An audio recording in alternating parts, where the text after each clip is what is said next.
나누실 말씀은 요한계시록 21장 11절입니다.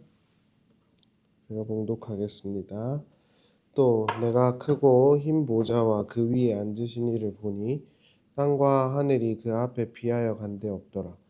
또 내가 보니 죽은 자들이 큰 자나 작은 자나 그 보좌 앞에 서 있는데 책들이 펴 있고 또 다른 책이 펴졌으니 곧 생명책이라. 죽은 자들이 자기 행위를 따라 책들에 기록된 대로 심판을 받으니 바다가 그 가운데에서 죽은 자들을 내주고 또 사망과 음부도 그 가운데에서 죽은 자들을 내주매 각 사람이 자기 행위대로 심판을 받고 사망과 음부도 불못에 던져지니 이것은 둘째 사망 곧 불못이라. 누구든지 생명책에 기록되지 못한 자는 불못에 던져지더라. 아멘. 네, 우리가 지난 시간에 첫째 부활, 둘째 부활, 둘째 사망에 관한 이야기를 함께 나누었습니다. 오늘은 요한계시록 20장 마지막 파트입니다. 요한계시록을 포함한 신약 성경은 마귀들의 세력은 그리스도의 권세 아래 놓여 있다라는 사실을 강조합니다. 그러나 우리가 이 역사를 살아가는 동안 마귀들이 멸절된 상태는 아닙니다. 그들은 하나님의 손 아래에서 신자들의 훈련과 양육을 위해서 미약하나마 살아있을 것입니다. 이러한 구조를 이해하셔야 돼요. 그래서 우리가 말하고 있는 그런 마귀적 존재라고 흔히 이제 우리가 인지하고 있는 존재들은 사실 신자의 훈련과 양육을 위한 어떤 수단적 존재지 하나님의 구원을 흔들어 놓을 수 있는 어떤 대적 큰 세력으로 존재하지 않습니다. 실제로 제가 오늘 읽어드렸던 본문 그 윗절에 보면 마귀들이 잠깐 풀려난다라는 내용이 서술되고 있어요. 이 표현은 마귀들이 신자들에게 미칠 수 있는 영향력은 결정적이지 않겠지만 그럼에도 불구하고 조금이나마 신자들의 훈련과 양육을 위해서 영향을 미칠 개연성이 있음을 시사하는 거예요. 그러나 이 표현은 문맥적으로 해석을 하면 그들의 멸절을 암시하는 것으로 이해가 되어야 해요. 정리를 해드리면 이제 하나님께서 1000년 동안 이제 그 마귀들을 무적에게다가 집어넣어 놨다가 잠깐 풀려난다 이런 표현이 있거든요. 그러니까 이런 표현들이 시간적인 순서로 이해가 되는 게 아니라 오늘 우리의 삶을 해석하는 어떤 틀로 이해가 되면 정확하게 이해가 된다는 것입니다. 그리스도께서 이 땅에 오심으로 말미암아 하나님의 구원 사역의 방회, 해방을 놓을 수 있는 존재는 없어요. 그러나 그럼에도 불구하고 하나님께서 신자들의 훈육과 양육을 위해서 그런 존재들 또는 그런 사건들을 신자들의 삶에 조금씩 허락하실 수 있음을 표현하는 어떤 은유적인 표현인 거거든요. 그래서 예수님께서도 마귀가 하늘에서 떨어지는 걸 봤다 이렇게 말하지만 사도 바울이 공중권세 잡은 자랑 우리가 싸우고 있다 이런 표현들이 중첩적으로 중의적으로 쓰이는 거거든요. 그런데 오늘 그 잠깐 동안 풀려나리라라고 하는 그 내용의 목적은 사실 마귀들이 그렇게 너에게 영향을 끼칠 수 있어 라고 말하기 위함이 아니라 그들이 반드시 멸절될 거야 라는 취지의 맥락에서 잠깐 동안 풀려난다 라는 표현이 등장을 한다는 겁니다. 구절을 보세요. 그들이 지면에 널리 퍼져 성도들의 진과 사랑하시는 성을 두루매 하늘에서 불이 내려와 그들을 태워버리고 또 그들을 미혹하는 마귀가 불과 유황못에 던져지리니 이렇게 나오죠. 여기서 보면 마귀가 불과 유황에 던져지니 짐승과 거짓 선지자들까지도 싹 다 거기서 괴로움을 받을 것이다 이렇게 말을 해요. 마귀들이 잠깐 동안 풀려나서 곡과 마곡의 전쟁을 일으킨 이유는 그들이 마지막 전쟁에서 패배하여 멸절될 것임을 시사하는 것입니다. 단순히 신자의 양육과 훈육을 위해 마귀적 어떤 사건과 내용이 있을 수 있어의 방점이 있는 게 아니라 그들이 하나님과의 최종적인 전쟁에서 완전히 멸절될 거야 라는 심상을 더 강하게 풍기고 있다는 거죠. 에스겔에 따르면 하나님의 갱신된 나라가 임하기 위해서 이 땅에 일어날 최종적인 전쟁이 있는데 그게 곡과 마곡의 전쟁이에요. 세대주의자들은 이 곡과 마곡의 전쟁을 일으킬 주체로 러시아와 그 근방에 있는 국가들을 지칭하지만 그렇게 해석할 만한 문자적인 근거는 전혀 없어요. 그러니까 세대주의든 우리가 소위 말하는 극단적 보수주의든 전부 다 문자 그대로를 중요하게 생각하잖아요. 그런데 러시아라고 불릴 만한 또는 러시아를 지칭할 만한 문자적 근거가 없습니다. 실제로 에스겔 38장 2절과 3절에 따르면 곡과 마곡의 전쟁을 일으킬 것이 예정돼 있는데 그 일으키는 주체가 로스와 메섹과 두발 왕이라 그래요. 근데 이 표현들은 전부 다 동아나톨리아에서 온 이들을 가리키는 히브리어인데 이 아나톨리아는 지금의 남터키 지역을 말합니다. 그러니까 러시아를 말하는 게 아니에요. 문자 그대로 해석하더라도요. 하나님이 사랑하는 성읍을 만국이 둘러싸고 있지만 그들은 하나님이 사랑하는 성읍을 이길 수 없습니다. 그것을 성경이 분명하게 다시 독자들에게 전달하고 있는 것이며 동시에 하나님의 성읍을 둘러싸고 있는 마귀들은 반드시 멸절할 것이다 라는 최종적 심상을 던져주는 거예요. 그 옛날 느부갓네살은 예루살렘을 무너뜨렸지만 예수 안에서 새롭게 세워진 하늘 공동체를 마귀들이 이길 수가 없다는 것입니다. 하늘에서 불이 내려 그들을 모두 불사르고 그들을 하나님께서 이기게 하실 것입니다. 9절을 보시면 그들이 지면에 널리 퍼져 성도들의 진과 사랑하시는 성을 두르매 하늘에서 불이 내려와 그들을 태워버리고 이렇게 나오죠. 요한계시록은 독자들에게 비록 교회가 수세에 몰릴 수 있고 어려움을 직면할 수도 있지만 하나님의 은혜와 함께 하심으로 이길 것이며 최종적으로 하나님과 하나님의 성읍을 대적하여선 마귀적 세력들은 멸절될 것이라는 심상을 강력하게 약속하고 있어요. 이 심판 후에 요한은 하나님의 백보자 심판을 보게 됩니다. 그것이 오늘 읽은 11절 말씀이에요. 잠깐 보겠습니다. 또 내가 크고 흰 보좌와 그 위에 앉으신 이를 보니 땅과 하늘이 그 앞에서 피하여 간 데 없더라. 또 내가 보니 죽은 자들이 큰 자나 작은 자나 그 보좌 앞에 서 있는데 책들이 펴 있고 또 다른 책이 펴져 있으니 곧 생명책이라. 죽은 자들이 자기 행위를 따라 책들에게 기록된 대로 심판을 받으니 이렇게 나오죠. 여기서 보시면 첫 땅과 하늘이 없어졌다라고 하고 죽은 자들이나 큰 자나 살아있는 자나 작은 자나 모든 이들이 하나님 앞에서 심판을 받을 것이다 라고 말을 해요. 그러니까 이것도 우리가 한번 생각을 해볼 지점이 있는 것이죠. 오늘날 많은 사람들은 현생이 끝이라고 생각을 하죠. 그러나 성경은 반드시 하나님 앞에 모든 육체가 서는 날이 올 것이라고 말을 하고 있단 말입니다.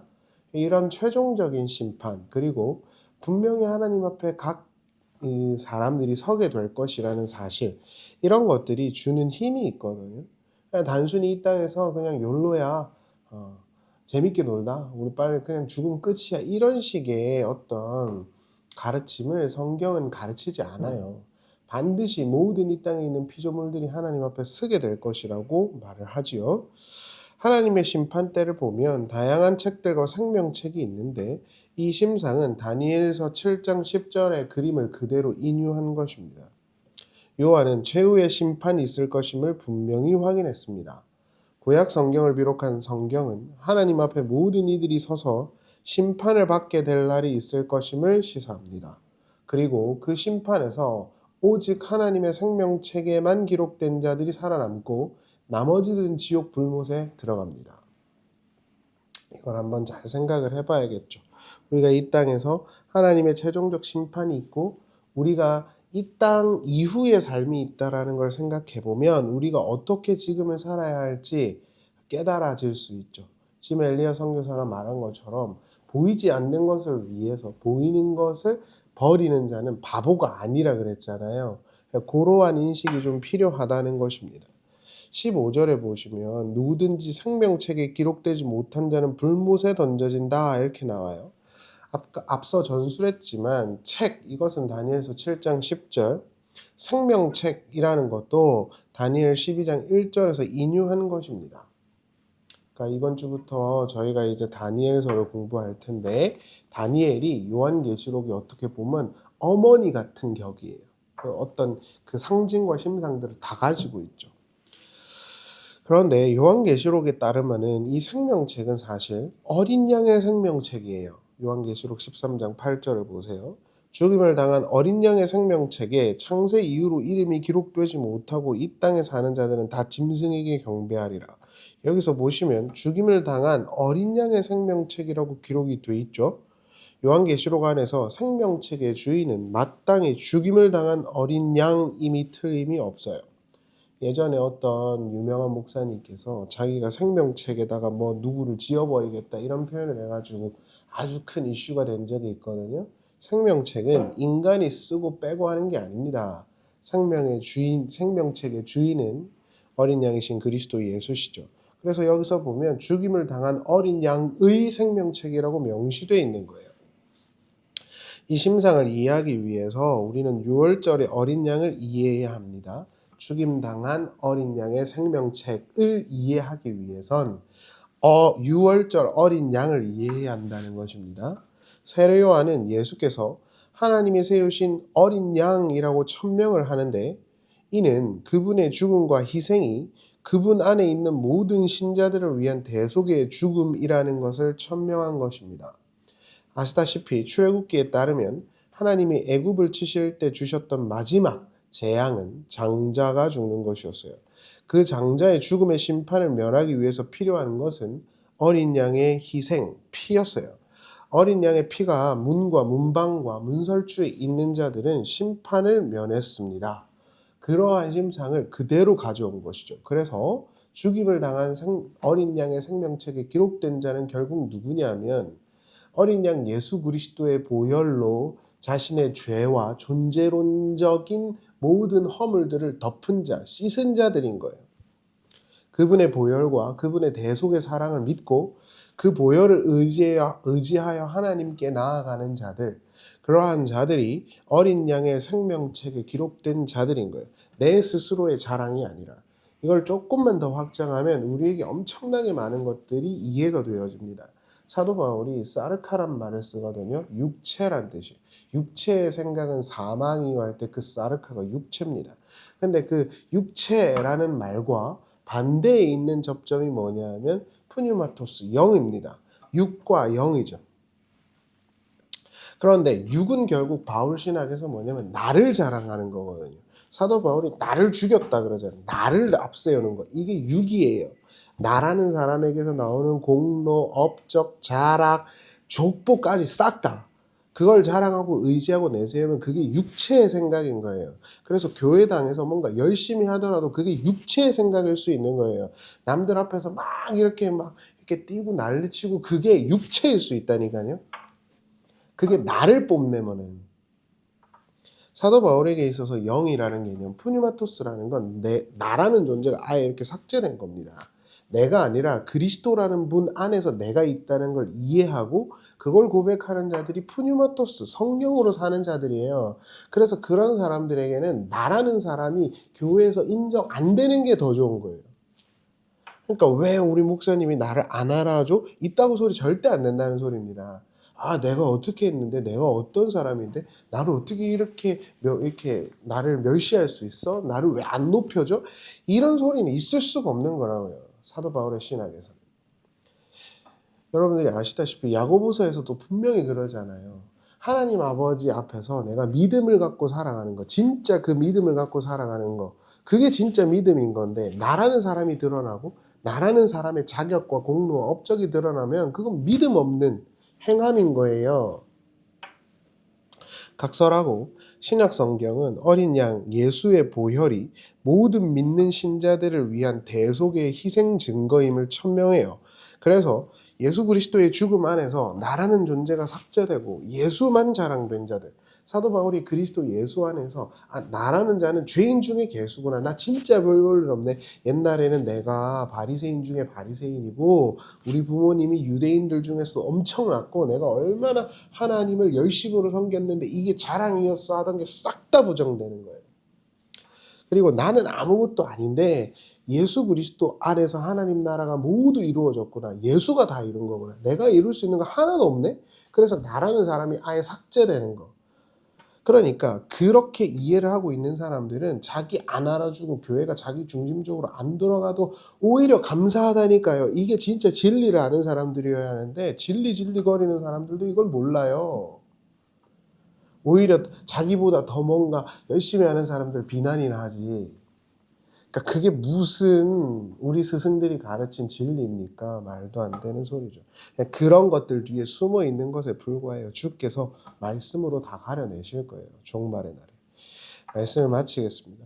어거스틴, 장 깔뱅, 마틴 로이드 존스, 심지어 칼 바르트, 톰 라이트까지 표현의 방식과 이해의 차이는 있겠지만 그들은 하나님 나라의 성질에 관한 것으로 이 어린 양의 희생과 그 어린 양 안에 이루어진 하나님의 약속이라고 하는 관점을 대동소이하게 다 중요하게 가르쳤어요. 하나님 나라의 성질은 이미 그러나 아직입니다. 전술했던 모든 신학자들은 다 동의하고 있는 내용이죠. 하나님의 나라는 이미 그리스도 안에서 실현됐고 완성되었지만 몸의 부활을 통한 하나님이 예언하신 새 이스라엘의 참된 회복까지는 어느 정도의 시간이 필요합니다. 그 시대를 우리는 교회 시대라고 말하고 그 교회 시대를 우리가 살아가고 있어요.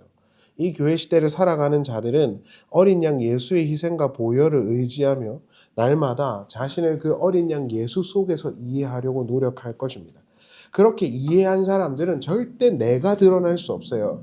자신의 위대함이 아니라 어린 양의 보혈을 의지하고 그분이 나를 나 되게 했다라는 걸 이해하면서 하나님께 헌신하는 말 그대로 영적인 전쟁에 참여하는 자들이 될 것입니다. 내가 아니라 어린 양 예수의 그 보혈의 능력이 무엇인지를 자랑하는 자들이 된다 말입니다. 그런 사람들이 죽임을 당한 어린 양의 생명책에 기록된 자들인 겁니다. 그래서 요한계시록 19장에 보면은 이 사람들은 전부 다 그 피에 자기 옷을 빨았다 그런 거예요.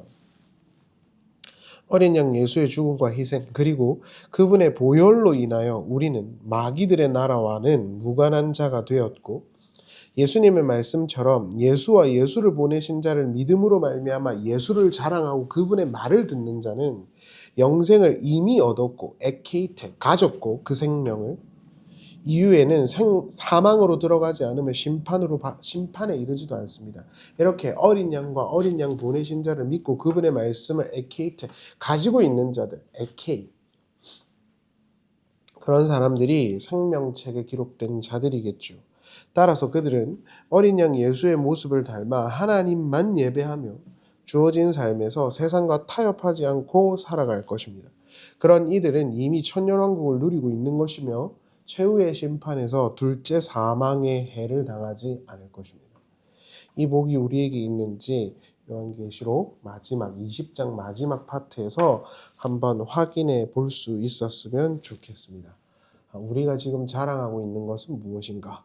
나의 종교적 업무인가? 아니면 나를 구원하신 예수 그리스도의 사랑과 희생인가? 나는 없고 그리스도만 계신가? 내 속에.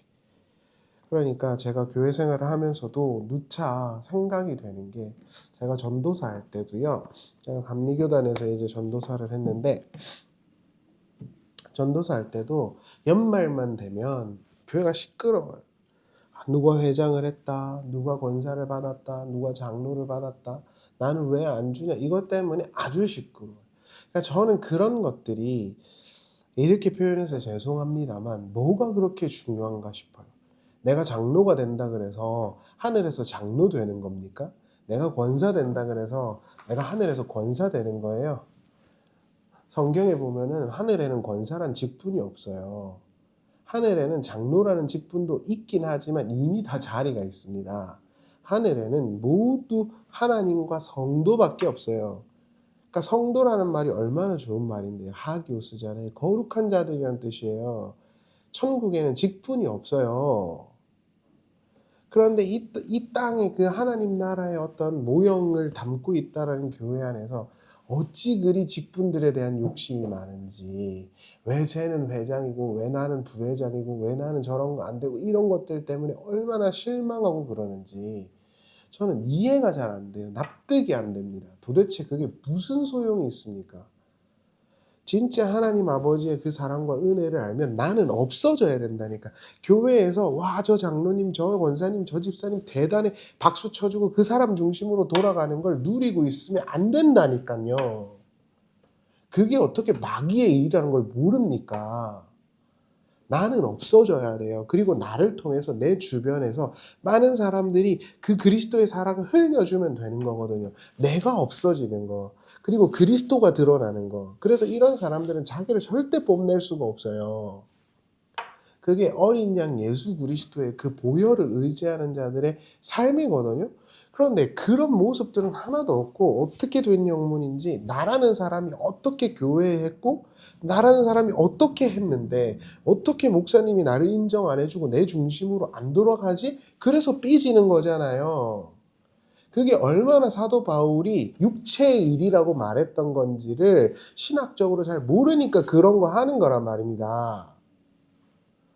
여러분 그런 마귀들의 꾀임에 놀아가시면 안 돼요. 나라는 사람이 없어지고 나라는 사람이 나 된 것은 그리스도의 희생 때문이고 그리스도의 사랑 때문이기에 그리스도만 자랑하면 되는 거라고요. 그게 전부 다 초대교인들의 모습이에요. 그래서 사람들이 볼 때 어이구 저 예수쟁이들 저것들 말하는 거 다 그리스도밖에 없어. 그래서 그리스도인이었다. 조롱이었다. 그런데 어떻게 그리스도인이라는 사람들이 모여서 나는 왜 회장이 안 되고 나는 왜 뭐 이런 직분을 안 주고 나는 왜 탈락했고 준다 그러면 받지 마세요. 큰 의미가 없습니다. 나는 내 삶에 주어져 있는 그 은혜와 그 사랑을 잘 깨달아라. 내 주변에 있는 사람들에게 흘려주고 나눠주는 거에 족합니다. 나는 그런 자리 너무 싫어요. 이렇게 돼야 맞는 거라고요. 근데 어떻게 된 영문인지 그거 안 준다고 삐진단 말입니다. 그러니까 제가 앞서도 말씀드렸지만 죽임을 당한 어린 양의 그 생명책이라고 하는 의도가 이렇게 확장이 될 수 있는 거예요. 나라는 사람이 없어지고 사도 바울이 말한 사르카, 그리스도가 빠져있는 내 자랑, 내 업적, 내 공로가 사라져버리고 예수 그리스도라는 분이 나를 위하여 어떤 사랑과 은혜를 베풀어 주셨고 그 예수 안에서 어떻게 하나님의 약속이 그렇게 완벽하게 퍼펙하게 이루어졌는지를 깨달아라. 나라는 사람이 하나님 나라에 조금도 보탬이 안 되고 그리스도가 다 이루신 걸 내가 받았구나가 돼야 되는 거예요. 그럼 나라는 사람이 그 교회나 그 하나님 나라에서 주인공 안 돼도 괜찮다니까요. 그렇게 돼야 맞는 거잖아요. 그게 죽임을 당한 어린 양의 생명책에 기록된 사람들의 삶이에요. 그래서 이름이 없어요. 전부 다 하나님과 어린 양의 이름만 그 이마에 있단 말입니다. 진짜 그리스도의 생명책에 기록된 사람들, 그 사람들이 이런 설교들을 듣고 그렇구나. 내가 누구도 인정 안 해주고 나라는 사람이 안 들어라도 하나님이 날 기억하고 계시는구나. 이렇게 생각하면서 자꾸 사람들이 누구 집사님 이번에 진짜 장로님은 집사님밖에 없어. 그럼 무슨 그런 거가 중요합니까? 나는 하나님 나라는 성도밖에 없어요.